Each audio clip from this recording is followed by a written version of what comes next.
నిజమైనటువంటి మొగాళ్ళు అయితే డైరెక్ట్గా ఫైట్ చేయండి, అమాయకుల్ని చేయడం ఏమిటి? ఇండియా తలుచుకుంటే పాకిస్తాన్ ఎంత చెప్పండి, అది అసలు మన ఒక స్టేట్ అంతా కూడా, మన తెలంగాణ స్టేట్ అంతా కూడా లేదు. ఇప్పుడు వీళ్ళని పాపం ఎలా చంపారో వాళ్ళని కూడా అలాగే నరకం చూపించి చంపితే అప్పుడు వాళ్ళకి కొంచెమన్నా భయం అనేది ఉంటది. మొన్న ఈ కాశ్మీర్లో జరిగినటువంటి సంఘటన చాలా దురదృష్టకరం. ఇది చేతకాని చర్య. ఈ ఉగ్రవాదులు ఏంటంటే వాళ్ళ సానుభూతి, వాళ్ళ ఉనికిని చాటుకోవడం కోసం చేసినటువంటి చర్య. లేకపోతే ఏమిటండి, పాపం వాళ్ళు ఏదో సరదాగా కాశ్మీరు వేసంకాలం చల్లగా ఉంటుందని చెప్పి కొత్తగా పెళ్ళైన వాళ్ళు, భార్యాభర్తలు, ఇంకా కొంతమంది ఏదో వెళుతుంటే వాళ్ళ మీద అమాయకులు వాళ్ళేమి ఇదా ఏమన్నాను, వీళ్ళు ఏంటంటే ఏదో ఒక చర్య చేసి వాళ్ళ ఉనికిని చాటుకోవాలి అని చెప్పి కేవలం సెపరేట్గా మగవాళ్ళని తీసుకొచ్చి హిందువులనే టార్గెట్ చేశారు. ఇది ఒక దీని వెనకాల ఏదో చాలా పెద్ద కుట్ర జరుగుతోందన్నమాట. ఫస్ట్ పాయింట్, వీళ్ళందరూ ఏంటంటే ఇప్పుడు వాళ్ళందరికీ తగిన శిక్ష వెయ్యాలి, వాళ్ళందరినీ పట్టుకోవాలి. మన మిలిటరీ ముందుకొచ్చి వాళ్ళు నిజమైనటువంటి మొగాళ్ళు అయితే డైరెక్ట్గా ఫైట్ చేయండి, అమాయకుల్ని చేయడం ఏమిటి? ఎవరో పాపం టూరిస్టులు వచ్చి ఏదో వాళ్ళ సరదా కోసం కాసేపు ఇదిగా ఉందంటే వాళ్ళు చేయడం అన్నది చాలా విషాదకరమైన చర్య. దీన్ని ప్రపంచం అంతా ఖండిస్తోంది. ప్రధానమంత్రి గారు వెంటనే ఎక్కడో ఉన్నటువంటి ప్రధానమంత్రి గారు వచ్చేశారు, అమిత్ షా హోమ్ మినిస్టర్ గారు వచ్చేశారు. అందరి సింపతి మొత్తం అమెరికా అధ్యక్షుడు ట్రంప్ గారు కూడా మనకి మద్దతు పలికారు. ఇది ఎటువంటి ఇది కాదని చెప్పి ప్రతి దేశం వాళ్ళు కూడా దీనికి చేస్తున్నారు. నేను నా వరకు ఉడతా భక్తిగా నల్లబట్టలు వేసుకుని 3 రోజులు ఆహారం తీసుకోకుండా మేము చేస్తున్నాం అన్నమాట. దానికి కారణం ఏంటంటే మనము వాళ్ళకి ఏదైనా, ఇప్పుడు గవర్నమెంట్ ఏం చెప్పింది, చనిపోయిన వారికి ఒక 10 lakhs ఇస్తామని ఇవాళ ప్రకటించింది. గాయపడిన వారికి ఏదో 1-2 లక్షలు ఇస్తామని చెప్పి అన్నారు. కానీ దీని మూలాన ఏం ప్రయోజనం లేదండి. వీళ్ళకి చనిపోయిన వాడికి ఆ 10 లక్షల రూపాయలు ఆ కుటుంబాన్ని జీవితాంతం ఆదుకోవడం అన్నది జరగదు. దానికి కారణమే చెప్పమంటారా? ఇప్పుడు వాళ్ళు ఎంతోమంది జంటగా వెళ్ళినటువంటి వాళ్ళు భర్తను కోల్పోయారు. ఆ భర్తను కోల్పోతే పాపం వాళ్ళ ఫ్యామిలీ, కొత్తగా పెళ్ళైనటువంటి అమ్మాయి ఎన్నో కలలు కంటూ ఉంటుంది. ఆ పిల్లలు ఉన్నవాళ్ళు కూడా వెళ్ళారు. వాళ్ళ భవిష్యత్తు ఏమిటి, వాళ్ళ జీవితాలు ఏమిటి? వాళ్ళు ఎన్నో కళలు కానీ సరదాగా హానీమూన్గా వెళ్ళిన వాళ్ళని ఈ టూరిస్టులను చంపడం అన్నది ఎంత దురదృష్టకరమైన చర్య అంటే అంతకంటే అపచారం ఇంకోటి ఏదీ లేదు. మీకు తెలిసే ఉంటుంది కదా, కాశ్మీర్లో టెర్రరిస్ట్ అటాక్ జరిగింది. మీరు ఏ విధంగా చూస్తున్నారు? నేను రీసెంట్గా చూశానండి, మన జమ్మూ కాశ్మీర్ దగ్గర పగల్వాడ ఏదో ఏరియా, ఒక టూరిస్ట్ ప్లేస్ అని ఉన్నాను. అది చాలా ప్రశాంతమైన ఏరియా. అది ఎంతోమంది టూరిస్టులు, ఇది సీజన్ కాబట్టి ఎంతోమంది కొత్తగా పెళ్ళైన భార్యాభర్తలు కానీ ఎవరైనా, అది టూరిస్ట్ ప్లేస్ కాబట్టి వెళ్తూ ఉంటారు టూరిస్టులు. ఇలాంటి టూరిస్ట్ ప్లేస్లో ఈ అంత ప్రశాంతమైన వాతావరణంలో టెర్రరిస్టులు ఒక ఆర్మీ డ్రెస్ వేసుకొని ఈ రకంగా అటాక్ చేశారంటే ఇది చాలా దారుణమైన చర్య. అదిగాక అతన్ని మీరు హిందువా కాదా అని ఐడి కార్డ్ చెక్ చేయటం, ఆ జెంట్స్ని అయితే ఫ్యాన్ తిప్పి మరీ చెక్ చేసి చంపారంట. ఇది ఎంత క్రూరమైన చర్య. ఈరోజు నరేంద్ర మోడీ గారి నాయకత్వంలో దేశం ప్రశాంతంగా ఉంది. ఇలాంటి ప్రశాంత వాతావరణంలో ఈ ఉగ్రవాదులు ఆర్మీ డ్రెస్ వేసుకొని దొంగచాటుగా అక్కడ ప్రవేశించి ఈ రకంగా హిందువుల మీద దాడి చేసి దాదాపు 29 మందిని చంపారని, అలాగే 30 మందికి తీవ్ర గాయాలని విన్నాను. దీన్ని మాత్రం అక్కడ ఉన్న జమ్మూ కాశ్మీర్ సీఎం గారు, అలాగే దేశ ప్రధాని నరేంద్ర మోడీ గారు తీవ్ర యాక్షన్ తీసుకొని దీనికి సంబంధించిన వాళ్ళని అందరినీ ఎన్కౌంటర్ చేయాలి. దీని వెనక ఉన్న వారిని కూడా ఎవరిని వదిలిపెట్టకూడదు. ఏ దేశం ఉన్నా, దీని వెనక పాకిస్తాన్ ఉన్నా, ఏ దేశం ఉన్నా కానీ వాళ్ళకి క్షమించేదే లేదు. అలాగే ప్రపంచ దేశాలు కూడా ఈ ఉగ్రవాదులకి అవకాశం ఇవ్వద్దు, ఉగ్రవాదాన్ని అణిచివేయాలి. అలాగే ఇలాంటి చర్యలు మరలా జరగకుండా దేశంలో ప్రశాంత వాతావరణం కలగాలని ఆర్మీ కట్టేటంగా చర్యలు తీసుకొని ఇలాంటి ఉగ్రవాదాన్ని అణచివేయాలని కోరుతున్నాను. మానవత్వం ఏడుందండి, ఉగ్రవాదులకు మానవత్వం ఏడుండిద్ది. వాళ్ళు టార్గెట్ చేసింది హిందువుల్ని టార్గెట్ చేశారు. ఈరోజు దేశంలో నరేంద్ర మోడీ గారి నాయకత్వంలో హిందూ ధర్మం బ్రహ్మాండంగా డెవలప్ అవుతుంది. ప్రపంచ దేశాల్లో కూడా ఈరోజు హిందూ ధర్మం బాగుంది. ఎంతోమంది దేశంలో కూడా ఈరోజు మన దేశంలో హిందూ ధర్మాన్ని గౌరవిస్తున్నారు. అందుకని వీళ్ళు ఉగ్రవాదులు దీన్ని తట్టుకోలేక హిందువులను టార్గెట్ చేసి ఇతను హిందువా కాదని ఐడి కార్డు చెక్ చేసి మరీ చంపారంటే దీన్ని బట్టి అర్థం చేసుకోవాలా, వాళ్ళు కేవలం హిందువులను టార్గెట్ చేశారు. దీన్ని మాత్రం ఒక హిందువుగా నేను తీవ్రంగా ఖండిస్తున్నాను. ఎంతటి వాడైనా వాడిని ఎన్కౌంటర్ చేయాలని కోరుతున్నాను. లిస్టులో పెట్టేసారు. అంటే ఆ దేశానికి ఇది ఒక టెర్రరిస్ట్ కంట్రీగా డిక్లేర్ చేసిర్రు అందరూ. ఇప్పటికీ కూడా వాళ్ళు తగ్గించుకొని లేకపోతే రాబోయే రోజుల్లో చాలా చాలా ఘోరంగా ఉంటుంది ఆ పరిస్థితి. అన్న ఇప్పుడు పిఎం నరేంద్ర మోదీ గారు అయిన తర్వాత అన్ని మతాలు కూడా శాంతి భద్రతతో ఉంటున్నారని చాలా మంది అనుకుంటున్నారు. మరి ఇప్పుడు ఇంత పెద్ద దాడికి అసలు తప్పిదం ఎక్కడ జరిగిందంట? తప్పిదం అంటే చాలామంది అనేది ఏంటంటే మన ఇండియన్ కంట్రీ ఇంటెలిజెన్స్ వ్యవస్థ కొంచెం ఫెయిల్యూర్ అయింది అంటున్నారు. అది తప్పు. ఇంటెలిజెన్స్ వ్యవస్థ బాగానే ఉంది. అక్కడున్న మన భద్రతా వ్యవస్థ కూడా బాగానే ఉంది. దొంగల్లాగా డ్రెస్సుల్లో వచ్చి ఆర్మీ డ్రెస్సుల్లో వచ్చి ఆర్మీలాగా వచ్చి పటపట గాల్చేసి వెళ్ళిపోయిన నుంచి అక్కడ అది పిరికి పంద చర్యనే.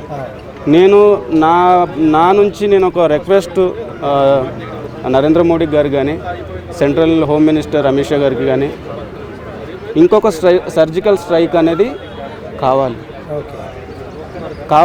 అంటే లాస్ట్ టైం ఇచ్చిన సర్జికల్ స్ట్రైక్ కంటే ఇంకా గట్టిగా కొట్టాలి వాళ్ళని. అక్కడ ఉన్న ఆర్మీ చీఫ్ కూడా ఏమంటున్నాడు, పాకిస్తాన్ ఆర్మీ చీఫ్ అంటే మాకు సంబంధం లేదంటున్నాడు. అలాంటి సన్నాసులు కూడా మరి అలాంటప్పుడు ఆ దేశంలో నుంచి మన దేశంలోకి ఎలా వస్తారు? ఎలాంటి సహాయం వస్తే బాగుంటుంది అంటారు? సహాయం అనేది ప్రకటిస్తారండి, సహాయం గురించి కాదు. దేశం మీద దాడిగా చూడాలి దీన్ని. సహాయం ఏముంది చెప్పు? సహాయం ఎంత చేసినా ఆ 30 కుటుంబాలకి ఎస్ అందు గురించే సహాయం చేస్తారు, ఖచ్చితంగా చెయ్యాలి, ఆదుకోవాలి. బట్ నా ఫైనల్గా నా రిక్వెస్ట్ ఏంటంటే ఇంకొక సర్జికల్ స్ట్రైక్, పెద్ద సర్జికల్ స్ట్రైక్ పాకిస్తాన్ మీద చెయ్యాల్సి, పాకిస్తాన్ మీద కాదు ఉగ్రవాదం మీద.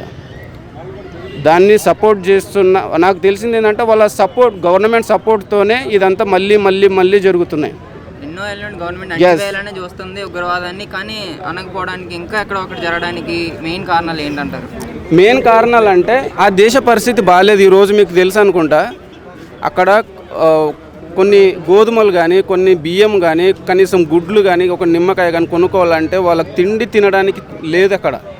ఆ దేశ అభివృద్ధి గురించి కానీ, ఆ దేశం ఇంకా ఇతర దేశాలతో సత్సంబాలు కలుపుకొని ఇప్పుడు బయటికి రావడానికి ప్రయత్నం చేయాలి. కానీ పద్దాకల కవ్వింపు చర్య మన ఇండియా తలుచుకుంటే పాకిస్తాన్ ఎంత చెప్పండి. అది అసలు మన ఒక స్టేట్ అంతా కూడా, మన తెలంగాణ స్టేట్ అంతా కూడా లేదు. మరి ఎందుకు? నేను ఒక మహిళగా చెప్తున్నా, ఎందుకంటే వాళ్ళకి పాపం వాళ్ళకి తెలియదు, ఏదో వెళ్ళారు, సడన్గా అటాక్ జరిగింది. ఇప్పుడు అందరినీ ఇండియన్ ఆర్మీ ఒక డ్రెస్ వేసుకొని పిరికి పందల్లాగా వచ్చి ఒక హిందువులని టార్గెట్ చేసి ఐడి కార్డులు చూసి మరీ చంపేయడం వెనకాల ఏదైనా పక్క ప్లానింగ్ ఉందనుకోవచ్చా? అది కూడా 100% ఉండే ఉంటుంది. ఇప్పుడు మీకు టెర్రరిస్టులు అంటే ఎంత డేంజరస్ మీకు తెలుసు.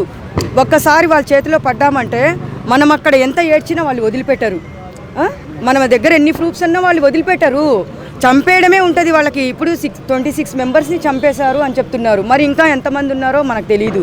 అయితే దీనికి ఒకటే చెప్తున్నా నేను, నరేంద్ర మోడీ గారు కొంచెము మంచిగా ఆలోచించి మన ఇండియన్ గురించి వాళ్ళు తొందరగా యాక్షన్ తీసుకొని మిగతా వాళ్ళు ఎవరన్నా అక్కడ బతికి ఉంటే వాళ్ళని ఇక్కడికి రప్పించడం చేస్తే బాగుంటుంది అనిపిస్తుంది.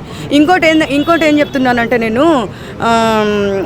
దయచేసి మీరు ఒకవేళ అక్కడ మేము కాశ్మీర్ చూడాలి, ఎంజాయ్ చేయాలంటే దయచేసి ఎవ్వరే కానీ ప్రాణాల మీదకి తెచ్చుకోకండి. First point. ఇంకోటి వెళ్ళాలంటే సిమ్లా, కొడైకెనాల్, మన ఊటీ కూడా ఉంది, అక్కడ కూడా కూలింగ్ ప్లేసే. అది ఐస్లో ఆడుకునే అంటే ప్రాణాల మీదకి తెచ్చుకున్నట్టే. అక్కడ చంపడమే ఉంటుంది, కానీ అక్కడ బతికి మళ్ళీ మనం ఇండియాకి వస్తామనేది 100% లేదు. ఇప్పుడు దాడి చేసిన వాళ్ళకి ఇలాంటి శిక్షలు వేస్తే మళ్ళీ ఎవరైనా చేయాలనుకుంటే ఇలాంటి భయం ఎలా ఉండాలంటే, ఇప్పుడు వాళ్ళ మీద మన టెర్రరిస్టుల మీద కానీ ఈ తీవ్రవాదుల మీద కూడా ఎంత యాక్షన్ తీసుకోవాలంటే, ఇప్పుడు వీళ్ళని పాపం ఎలా చంపారో వాళ్ళను కూడా అలాగే నరకం చూపించి చంపితే అప్పుడు వాళ్ళకి కొంచెమన్నా భయం అనేది ఉంటుంది. ఇప్పుడు మన వాళ్ళని చంపడం కాదు, మన వాళ్ళని చంపాలి. ఆర్మీ వాళ్ళు కూడా ఆర్మీ వాళ్ళ గురించి మీకు వాళ్ళు అక్కడ మన బార్డర్స్లో వాళ్ళు అక్కడ ప్రాణాలకు తెగించి డ్యూటీలు చేస్తున్నారు కాబట్టే మనం ఈరోజు హ్యాపీగా నిద్రపోతున్నాము. అవునా కాదా? వాళ్ళ ప్రాణాలు, భార్య బిడ్డలను వదిలేసి ఎక్కడో వాళ్ళు పోరాడుతున్నారు. అలాంటి ఆర్మీ వాళ్ళు ఏం చేయాలంటే వీళ్ళందరినీ, టెర్రరిస్టులని కానీ ఉగ్రవాదులను కానీ వాళ్ళు మట్టు పెట్టండి అని చెప్తున్నా నేను. ఇప్పుడు దేశం అంతా కూడా జమ్మూ కాశ్మీర్లో జరిగిన ఉగ్ర దాడి గురించి మాట్లాడుకుంటున్నారు. సో మరి దాని గురించి మీరేం చెప్తారు? ఫస్ట్ అయితే మన మిస్టేక్ కూడా ఉందని అనిపిస్తుంది కాస్త. ఎందుకంటే కొంతమంది అధికారులు కూడా చెప్తున్నారు ఆడికి ఏమన్నా అపాయం జరిగితే కాపాడటానికి చాలా లేట్ అవుద్ది, ఆడికి పోలేము తీసుకురాలేమని చెప్పేసి. సో మన మిస్టేక్లు ఎంతవరకు ఉన్నాయో ముందు వాటిని సరిదిద్దుకోవాలని కోరుకుంటున్నాను. అక్కడ ఎవరికైనా సరే ఎనీ గవర్నమెంట్ కానీ సరే సరిదిద్దుకోవాలని కోరుకుంటున్నాను. సో ఇటువంటి వాటిని మాత్రం ఉపేక్షించొద్దు. అది ఎవడైనా సరే ఆడ ఉన్న తీవ్రవాది ఏ మతం వాడైనా సరే, మన హిందూ వాడైనా కావచ్చు, బయట వాడైనా కావచ్చు, ఇంకెవడైనా కావచ్చు, ఏ మతం వాడైనా సరే దొరక పట్టేసుకొని పూర్తిగా నేనే ఉరేయండి, కత్తులతో పొడవండి, కోసి పడేయండి అని అంటున్నాను. న్యాయపరంగా ఎటువంటి శిక్ష పడితే అటువంటి శిక్ష ఖచ్చితంగా వేయాలి, ఏ దేశం వాడైనా సరే.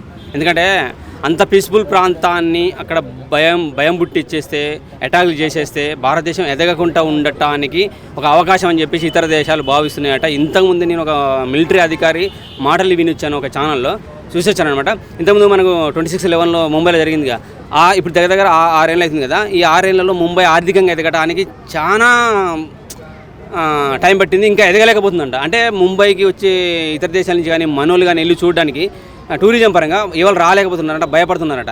మెయిన్ రీజన్ ఇదే అంటున్నారు. ఎందుకంటే ఎక్కడైతే ఆర్థికంగా ఎదగటానికి ప్రయత్నం చేస్తున్నదో ఇండియా, అక్కడ రీజన్ ఏంటి, టూరిజమా ఇంకేదైనా. సో అక్కడ భయం పుట్టిచ్చేస్తే అక్కడి అంటే ఇండియన్ గవర్నమెంట్, ఇండియన్ ప్రభుత్వం, ఇండియన్సే కాదు బయట దేశాల వాళ్ళు కూడా టూరిస్టులు ఆడికి పోవడానికి భయపడతారు. సో ఆటోమేటిక్గా మనం ఆర్థికంగా ఎదగటానికి వాళ్ళని భయం పుట్టించవచ్చు, ఆర్థికంగా ఎదగలేకుండా ఉంటుందనే ఉద్దేశంతో చేసే అటాక్లు అంటే ఇవి. కావాలని ఏదో వాళ్ళని కొట్టేద్దాం, చంపేద్దాం అనే ఉద్దేశంతో కదంట. అంటే మన పునాదుల నుంచి కూడా మనని ఎదగకుండా చేయడానికి ప్రయత్నం చేస్తున్నారు. మన దేశం కోసం వాళ్ళు ఎంతగానో కష్టపడుతున్నారు. ఉగ్రవాదులే ఇండియన్ ఆర్మీ డ్రెస్ వేసుకొని ఇలాంటి మిస్టేక్లు జరుగుతుంది అన్నది ఓన్లీ హైందవుల పైన ఇలా జరగడం బట్టి మీ అభిప్రాయం ఏంటి?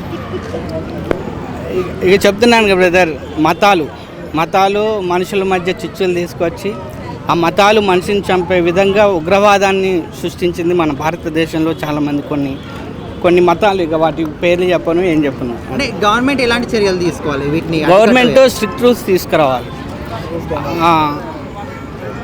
మతాల గురించి కానీ వీటన్నిటి గురించి కానీ పక్కన పెట్టి ఒక మంచి కోసం మా మనుషులందరూ ఒకటే, మనుషులందరూ ఒకే విధంగా ఉండాలి, ఎవరి మతాన్ని వాళ్ళు రెస్పెక్ట్ ఇచ్చుకుంటూ ఎవరి మతమైనా ప్రచారం చేసుకోవచ్చు అనే ఒక సిస్టాన్ని తీసుకొచ్చి, ఎవరైతే మత ప్రచారం అని కాదు, ఒకళ్ళ మతం వేరే మతం వాళ్ళు ఇంకొక మతం వాళ్ళు వచ్చి చంపినా కూడా, వాళ్ళ మీదకి ఏమన్నా రోడ్ల మీద ఏమైనా చికాకులు చేసినా కూడా ఇమ్మీడియట్గా వాళ్ళ మీద యాక్షన్ తీసుకొని కోర్టులో వాళ్ళని శిక్ష పడే విధంగా తీసుకొస్తే ఇలాంటివి జరగవన్నది నా ఒపీనియన్.